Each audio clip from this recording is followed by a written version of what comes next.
Berkati, urapi umat-Mu yang hadir di rumah Tuhan. Urapi setiap orang yang menonton acara ini, biar bersama-sama kami boleh bersepakat, bersehati. Firman Tuhan adalah kekuatan buat kami.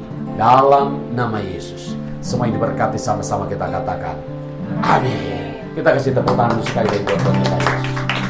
Shalom Bapak Ibu Saudara, puji Tuhan. Hari ini walaupun kita kembali dalam sejarah mengadakan ibadah online untuk Paskah, saudara, tetapi biar kita bersyukur karena ada sesuatu yang dahsyat, yang luar biasa yang Tuhan sedang kerjakan.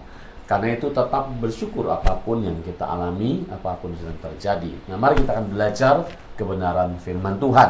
Yang siap diberkati katakan yes.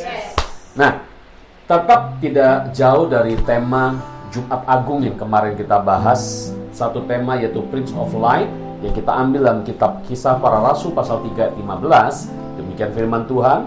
Demikian ia pemimpin kepada hidup telah kamu bunuh, tetapi Allah telah membangkitkan dia dari antara orang mati, dan tentang hal itu kami adalah saksi.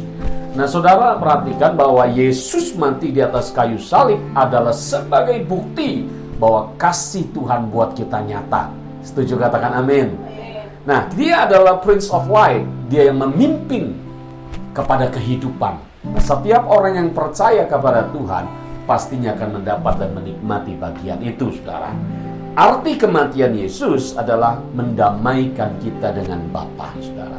Kolose 1 ayat 21 dan 22. Juga kamu yang dahulu hidup jauh dari Allah dan yang memusuhinya dalam hati dan pikiran seperti yang nyata dari perbuatanmu yang jahat, sekarang diperdamaikannya di dalam tubuh jasmani Kristus oleh kematiannya untuk menempatkan kamu kudus dan tak bercacat dan tak bercela di hadapannya.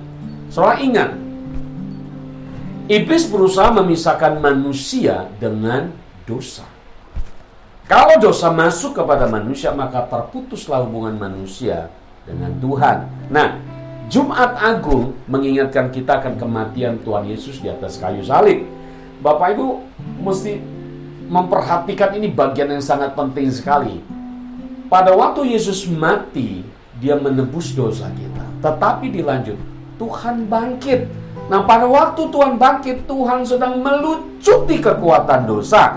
Dosa tidak punya kekuatan lagi, saudara. Karena Yesus bangkit dan naik ke surga. Berikan tepuk tangan sama-sama buat Tuhan kita Yesus. Haleluya. Karenanya kebangkitan Kristus memberi kehidupan bagi orang yang percaya, saudara. Nah, saudara memperhatikan sama-sama dalam Yohanes 11 ayat 25, Yesus berkata begini. Jawab Yesus, akulah kebangkitan dan hidup. Barang siapa percaya kepadaku, ia akan hidup walaupun ia sudah mati, saudara. Nah, ayat ini berbicara tentang satu kejadian di mana salah satu orang yang sangat disayang Tuhan, yaitu Lazarus, meninggal, saudara. Maria dan Marta adalah saudara, dan ayat ini tertulis di sana. Tetapi saya akan mengajak saudara untuk memahami konteks daripada ayat ini. Yohanes 11 ayat 25, jawab Yesus, akulah kebangkitan dan hidup. Barang siapa percaya kepadaku, ia akan hidup walaupun ia sudah mati. Nah, menarik, kita akan belajar sama-sama. Kata mati dalam ayat yang barusan kita baca itu memiliki dua arti. Ya, kata mati di dalam ayat yang kita baca memiliki dua arti. Nah, arti yang pertama, karena ayat ini menggunakan satu kata dalam bahasa aslinya yaitu koimao. Baca koimao, saudara. Koimao. Artinya ada dua. Yang pertama, arti yang pertama adalah meninggal. Secara fisik, mati secara fisik, karena konteksnya Tuhan Yesus sedang menyinggung Lazarus, saudara ya.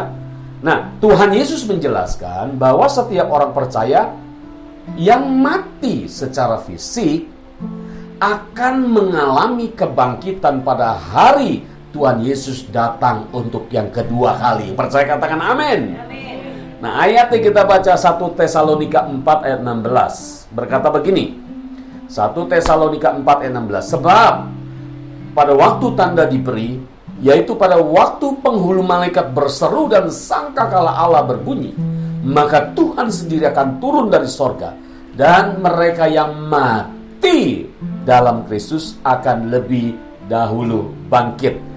Saudara memperhatikan sama-sama bahwa kebangkitan Yesus memberikan jaminan pada orang percaya yang mungkin nanti akan mati lebih dahulu. Mereka akan dibangkitkan nanti pada hari nanti Tuhan Yesus datang yang kedua kali, saudara. Jadi ada pengharapan. Makanya betul lagu yang kita nyanyikan tadi.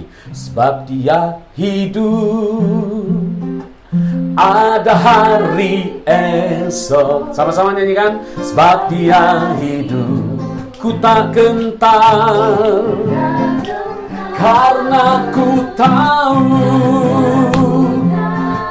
Dia pegang hari esok. Hidup jadi berarti sebab Dia hidup. Sekali lagi sama-sama katakan. Sebab Dia hidup, ada hari esok. Sebab Dia hidup, ku tak gentar, karena ku tahu Dia pegang hari esok. Hidup jadi berarti sebab Dia hidup. Hidup jadi berarti. Hidup jadi berarti sebab Dia hidup. Oh, hidup jadi berarti sebab Yesus hidup. Kasih tepuk tangan sama-sama buat Allah kita. 1 Korintus pasal 15 ayat 54, pasal 15 ayat 54 sampai 55 berkata, dan sesudah yang dapat binasa ini mengenakan yang tidak dapat binasa, dan yang dapat mati ini mengenakan yang tidak dapat mati, maka akan genaplah firman Tuhan yang tertulis, maut telah ditelan dalam kemenangan. Hai maut, di manakah kemenanganmu? Hai maut, di manakah sengatmu? Nah, saudara, arti yang pertama daripada kata koimao yang artinya mati di situ ditulis berbicara mengenai mati secara fisik. Tidak usah takut, tidak usah khawatir. Orang yang percaya kepada Tuhan, sekalipun dia mati saat ini, tapi nanti pada kali kedua Tuhan Yesus datang, dia akan dibangkitkan kembali bersama Tuhan. Amin. Nah, yang kedua, arti yang kedua dari koimao, saudara, yaitu arti yang kedua adalah tertidur. Nah, tertidur ini seperti apa? Secara profetik, kebangkitan Yesus memberi makna membangkitkan kita, gerejanya, yang tertidur rohaninya. Ya kan? Saudara, bangsa kita Indonesia sedang mengalami pandemi penyebaran COVID-19 atau Corona, saudara. Nah, ini sedang diusahakan pemerintah bekerja sama dengan luar biasa dengan tim medis untuk bisa menghentikan penyebaran virus COVID-19 ini. Kita ikut mendukung sama-sama. Bapak Ibu, saya mau ajak saudara memperhatikan keadaan dunia hari-hari ini. Untuk pertama kalinya sejarah dunia mencatat, gara-gara virus corona, satu dunia mengalami ketakutan. Satu dunia sedang mengalami masa-masa yang menegangkan, saudara. Seluruh negara, kalau saudara perhatikan, lihat berita, beberapa tempat di lockdown, sudah terjadi kerusuhan dan sebagainya. Beberapa tempat mengalami banyak hal-hal yang tidak baik, saudara. Nah, inilah fenomena yang terjadi. Semua negara dalam satu sejarah di tahun 2020 ini terjadi. Semuanya mengalami ketakutan. Dan negara-negara, kota-kota besar, semuanya kosong, saudara. Jalan-jalan kosong, semua kosong. Jakarta sedang mengalami PSBB, saudara. Nah, ini sudah mulai diterapkan dalam 2 hari ini, saudara. Apa yang terjadi? Jalanan mulai kosong. Orang takut untuk keluar dan lain sebagainya. Nah, ini fenomena yang mesti saudara cermati. Ada apa di balik semua ini, saudara? Intinya adalah, saudara mesti menyadari, kita sedang ada di akhir zaman. Kedatangan Yesus yang kedua kali semakin dekat. Catat baik-baik. Kedatangan Yesus yang kedua kali semakin mendekat. Perhatikan tanda-tanda. Saya sama istri sedang sharing. Kami membaca Matius 24, bagaimana tanda-tanda kedatangan Tuhan itu apa aja sih? Sebagian besar, saudara, itu sudah digenapi. Tanda-tanda kedatangan Tuhan sebagian besar sudah digenapi. Cuma satu yang masih belum 100% menurut saya seperti itu. Apa itu? Injil kerajaan akan diberitakan ke seluruh dunia. Tetapi saudara perhatikan, kita sedang mengalami ibadah online hari-hari. Semua gereja, seluruh dunia sedang mengalami ibadah online. Bukankah Injil sekarang sedang diberitakan di mana-mana? Amin. Injil sedang diberitakan di mana-mana sampai ke seluruh dunia. Pokoknya semua yang negara memiliki akses internet, dia bisa lihat Injil diberitakan di mana-mana. Nah, saudara, dalam Lukas 21 ayat 25 sampai 28 berkata begini. Ingat ya, saya sudah bilang, kedatangan Kristus yang kedua kali semakin mendekat. Lukas 21 ayat 25 sampai 28. Dan akan ada tanda-tanda pada matahari dan bulan dan bintang-bintang. Dan di bumi bangsa-bangsa akan takut dan bingung menghadapi deru gelora laut. Bukankah banyak bangsa-bangsa sedang bingung dan takut hari-hari ini? Orang akan mati ketakutan karena kecemasan berhubung dengan segala apa yang menimpa bumi ini. Saya dengar satu berita, saudara. Ada orang karena dia putus asa, kehilangan pekerjaan, tidak punya uang dan mungkin tidak punya bahan makan, akhirnya dia bunuh diri, saudara. Orang sedang takut, sedang cemas dengan keadaan. Sebab kuasa-kuasa langit akan goncang. Pada waktu itu, orang akan melihat anak manusia datang dalam awan dengan segala kekuasaan dan kemuliaannya. Apabila semuanya itu mulai terjadi, catat baik-baik. Bangkitlah dan angkatlah mukamu, sebab penyelamatanmu sudah dekat, saudara. Karena itu, momentum kita merayakan kebangkitan Tuhan Yesus tahun ini sangat spesial. Adalah juga, ini momentum Tuhan sedang membangunkan, membangkitkan gerejanya, yaitu saudara dan saya. Kenapa saya sebut saudara dan saya? Kalau saudara perhatikan, tidak ada ibadah di gereja. Organisasi gereja sedang vakum semuanya. Gereja yang megah, gereja yang besar, saudara, sedang vakum semuanya. Ya kan? Kita lihat 1 Tesalonika 5 ayat 6 sampai 7. 1 Tesalonika 5 ayat 6 sampai 7. Sebab itu, baiklah jangan kita tidur seperti orang-orang lain, tetapi berjaga-jaga dan sadar. Sebab mereka yang tidur waktu malam, dan mereka yang mabuk waktu malam. Alkitab dengan jelas menegur setiap gereja sebagai gereja Tuhan untuk bangun. Jangan tidur. Nah, mungkin masa-masa yang kemarin itu gereja tuh sedang tidur. Kenapa saya bilang begitu? Karena gereja sibuk dengan urusannya sendiri-sendiri.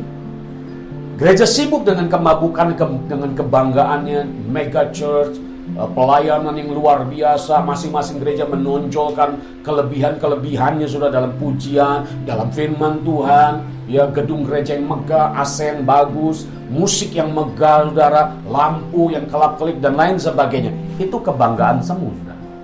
Sekarang semua itu tidak ada dan tidak bisa dipakai. Sekarang gereja ada di mana? Gereja ada di rumah saudara. Gereja ada di rumahmu. Gereja ada di rumahmu. Amin. Nah, karena itu perhatikan apa yang harus gereja lakukan supaya kita bangkit, kita bangun bersama dengan Tuhan. Saudara perhatikan 1 Tesalonika 5 ayat 8. Yang pertama, gereja harus berjaga-jaga. Sekali lagi, saya bicara gereja bukan bicara gedung, tapi gereja berbicara hidup saudara. Gereja adalah engkau sendiri. Engkau harus berjaga-jaga. Lihat ayatnya. 1 Tesalonika 5 ayat 8. Tetapi kita yang adalah orang-orang siang, baiklah kita sadar, berbaju cirahkan iman dan kasih, dan berketopongkan pengharapan keselamatan. Iman, kasih, dan pengharapan. Masa-masa kesesakan seperti ini, imanmu harus bekerja. Masa-masa kesulitan seperti ini, imanmu harus bekerja, saudara. Kau tidak bisa mengandalkan gembalamu lagi. Kau tidak bisa mengandalkan orang rohani yang lain. Tetapi kau harus tampil sebagai gereja yang imanmu sedang dipertumbuhkan oleh Tuhan. Dan kau sendiri harus hidupi imanmu itu. Ya kan? Sekarang kalau dipikir-pikir, aduh gimana nih nanti makan, bagaimana nanti penghasilan, bagaimana pekerjaan, bagaimana masa depan. Nah, disitulah imanmu harus bertumbuh. Engkau harus tetap percaya kepada Tuhan Yesus. Dan dikatakan, kasih tidak boleh padam, kasih tidak boleh pudar. Justru dengan kita ibadah di rumah, membangun mesbah keluarga dengan keluarga, kasih itu semakin nyata. Suami harus bisa mengasihi istrimu lebih lagi, karena kesempatan waktu yang diberikan dalam keseharian itu lebih banyak, saudara. Istri, belajar menghormati suami. Anak-anak, hormat kepada orang tua mengasihi anak-anak. Kasih itu akan lebih sempurna. Sekarang waktunya praktek, saudara. Praktek di mana? Di rumahmu. Yang kedua, yang pertama, kasih dan pengharapan. Kita punya pengharapan yang baru, kita punya pengharapan yang semakin dikuatkan akan kedatangan Tuhan. Bertahanlah, saudara. Pengharapan tidak akan mengecewakan. Nah, sekarang yang kedua, kalau tadi yang pertama gereja, atau kita harus berjaga-jaga. Yang kedua, kita harus saling mengingatkan dan menguatkan. Jangan ada yang jatuh, jangan ada yang meninggalkan Tuhan dalam masa-masa seperti ini. Lihat, 1 Tesalonika 5 ayat 11. 1 Tesalonika 5 ayat yang 11. Karena itu nasihatilah seorang lain dan saling membangunlah kamu seperti yang memang kamu lakukan. Semua keluarga, bangun mesbah keluarga. Saudara dengar nih perintah Tuhan. Tuhan sudah taruh di hati saya untuk disampaikan. Bangun mesbah keluarga. Kepala keluarga, jadilah imam. Single parent, jadilah imam. Jangan biarkan satu hari berlalu tanpa kalian berdoa bersama-sama. Bangun mesbah keluarga. Karena nanti pada waktu Tuhan Yesus datang kedua kali menjemput kita, anak-anak tidak bisa nebeng sama orang tua. Istri tidak bisa nebeng sama suami. Suami tidak bisa nebeng sama istri. Semua bertanggung jawab akan dirinya masing-masing. Karena itu bangunlah mesbah keluarga. Memuji menyembah Tuhan bersama keluarga. Belajar kebenaran firman Tuhan dengan keluarga. Yang belum bangun mesbah keluarga, bertobat ya saudara. Mulai hari ini, bangunlah mesbah keluarga saudara. Supaya engkau bisa saling menguatkan, saling meneguhkan, saling mendoakan. Jangan ada yang terhilang. Yang ketiga, apa yang harus kita lakukan untuk gereja dibangkitkan? Momentum kebangkitan Tuhan juga membangkitkan hidupan kita. Yang ketiga adalah perhatikan pemimpin rohanimu. 1 Tesalonika 5 ayat 12 berkata begini, kami minta kepadamu, saudara-saudara, supaya kamu menghormati mereka yang bekerja keras di antara kamu, yang memimpin kamu dalam Tuhan dan yang menegur kamu. Bapak Ibu perhatikan, salah satu cara untuk menghormati pemimpin rohani adalah dengan cara saudara terima setiap firman Tuhan yang disampaikan. Lakukanlah itu dalam ketaatan dan kesetiaan. Itu salah satunya, saudara. Jadi, kalau saya menyampaikan apa yang menjadi pesan Tuhan, saudara boleh uji dengan firman Tuhan. Apakah yang saya sampaikan itu dari Tuhan atau bukan? Uji dengan firman Tuhan. Kalau itu dari Tuhan, lakukan, saudara. Jangan ngeyel.